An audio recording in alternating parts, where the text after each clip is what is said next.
কচুরলতি খেতে কে কে ভালোবাসো? আমি কিন্তু খুব ভালোবাসি, তাই বাবাকে বলেছিলাম কচুরলতি আনতে। আর সেদিন কিন্তু মা এইভাবে কচুরলতিটা রান্না করেছিল, জাস্ট ফাটাফাটি হয়েছিল। তাহলে চলো তোমাদের সাথেও আমি রেসিপিটা শেয়ার করি। প্রথমেই কেটে আনা কচুরলতিকে মা কিন্তু জলে ভিজিয়ে এটা সেদ্ধ করে নিয়েছিল।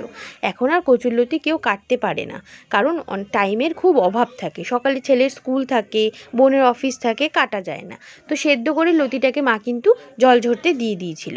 আর এদিকে দেখো, কালো সর্ষে, রসুন আর কাঁচা লঙ্কাটাকে ভালো করে পেস্ট করে নিয়েছিল, আর কিছুটা পেঁয়াজ কুচিয়ে রেখেছিল। তেলটা গরম হতেই মা কিন্তু কুচিয়ে রাখা পেঁয়াজগুলো কিন্তু তেলের মধ্যে দিয়ে দিল। আমরা কিন্তু লতিটা সেদিন নিরামিষভাবেই খেয়েছিলাম, তাই ভাবলাম তোমাদের সাথে একটু শেয়ার করি। আর যেদিন আমি চিংড়ি মাছ দিয়ে বানাবো সেদিনও তোমাদের সাথে শেয়ার করব রেসিপিটা আমি কিভাবে বানাই। তো দেখো, কথা বলতে বলতে পেঁয়াজটা কিন্তু অর্ধেক ভাজা হয়ে এলো। এরপর কিন্তু সেদ্ধ করে রাখা লতিটা কিন্তু এর মধ্যে মা দিয়ে দিয়েছিল। এদিকে সর্ষে, লঙ্কা এগুলোর পেস্টটাও কিন্তু মা করে নিয়েছিল। লতিটা দিয়ে যথাক্রমে একটু নাড়াচাড়া করে নিয়েছিল।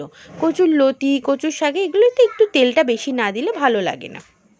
তারপরে যেগুলো নিত্যদিনের প্রয়োজনীয় মশলা, নুন, হলুদ দিয়ে কিন্তু ভালো করে লতিটাকে নাড়াচাড়া করে নিয়েছিল, কারণ এর মধ্যে আর কিন্তু জল দেওয়া হবে না। এইভাবেই কিন্তু লতিটা কিন্তু সেদ্ধ হবে। লতি সেদ্ধ হওয়ার জলেই কিন্তু লতিটা সেদ্ধ হবে। ভালো করে নাড়াচাড়া করে তারপরে কিন্তু সর্ষে, লঙ্কা, রসুনের পেস্টটা দিয়ে মা কিন্তু ভালো করে নাড়াচাড়া করে নিয়েছিল।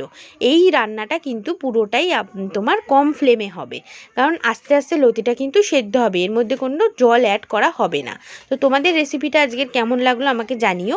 ভালো লাগলে আমার চ্যানেলটাকে লাইক, শেয়ার, সাবস্ক্রাইব অবশ্যই করে দিও। যারা ফেসবুক থেকে দেখছো তারা পেজটাকে ফলো করে দিও।